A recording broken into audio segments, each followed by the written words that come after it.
bigla ka lang misunderstood kahit na sige lang yung sinabi. Or maybe you were trying to explain your feelings tapos bigla kang na-interrupt or hindi ka pinapakinggan. Or minsan sa group chat pala nangyayari. May nag-reply ng okay, tapos bigla mong naisip, uy, galit ba siya? Kahit hindi naman pala.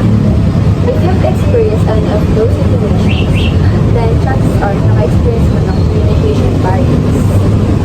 Hello everyone and welcome to the podcast Between the Gap. In this podcast, pinag-uusapan namin ang real-life situation that can affect how people communicate and understanding each other. Communication is very important sa relationship natin, whether it's with friends, family, classmates, or people online. Pero kahit everyday tayo nag-uusap, hindi naman ibig sabihin na lagi tayo nagkakaintindihan. Sometimes may mga communication barriers na nagiging dahilan ng misunderstanding. So today, we'll talk about 3 common communication barriers. First, cultural and gender differences, deep interruptions and disrespect, and technological and environmental barriers. And we'll also share some simple scenarios para naman makita natin kung paano ito nangyayari in real life. So let's start with cultural and gender differences. People grow up in different cultures and environments. So naturally, iba-iba rin ang way nila ng communication. For example, may mga tao na very direct na salita. Like sasabihin talaga nila kung ano nasa isip nila. Pero may iba namang tao na mas indirect or polite when expressing their thoughts. Let's imagine a quick scenario. Halimbawa, may dalawang friends na nag-uusap.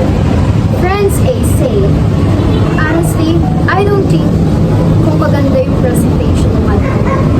Friend B might suddenly feel offended and think, grabe naman siya magsalita, ang rude.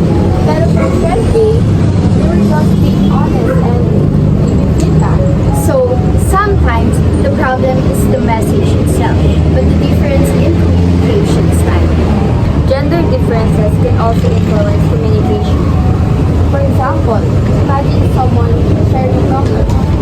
Person A say, I'm really stressed about school lately. Then person B replies, maybe I should organize your schedule better. Now, person A might think, parang hindi na ako intindihan. But person B might just be trying to help by giving solutions. So sometimes misunderstanding happens because people have different expectations and communication.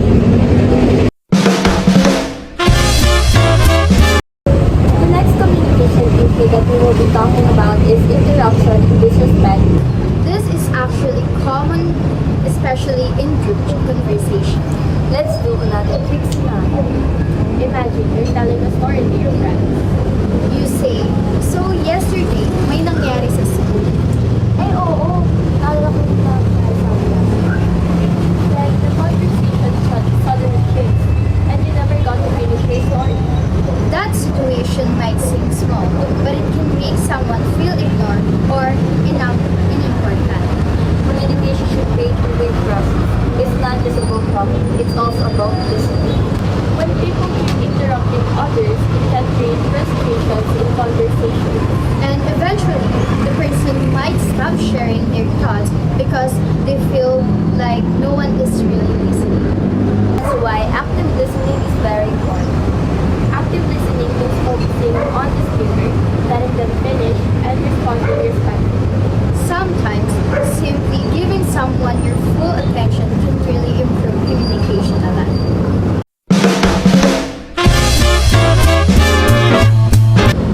Now, let's talk about technological and environmental barriers.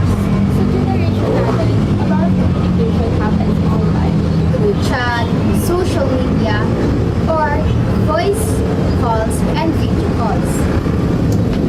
Technology definitely makes communication faster and easier, but it can also create misunderstandings. For example, let's imagine a group chat scenario. Person A sends a message, guys, meet ako. Then person B replies, okay. Then, person A suddenly thinks, parang galit siya. But in reality, person B might just be busy or typing.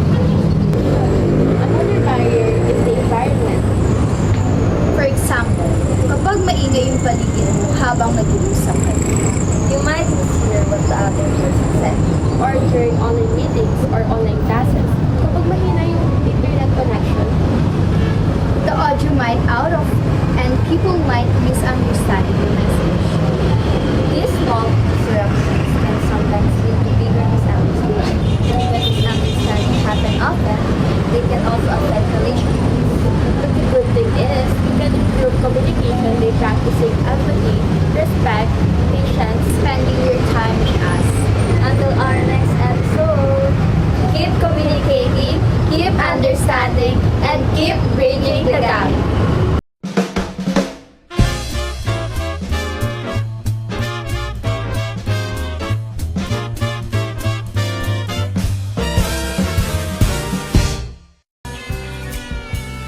Hindi naman ako lumapit sa'yo eh. Ikaw yung pumasok sa buhay ko. You made me fall in love with you. Tapos ganito na lang. Iiwan mo na lang ako sa ere, ha? Ko'y alipin mo ka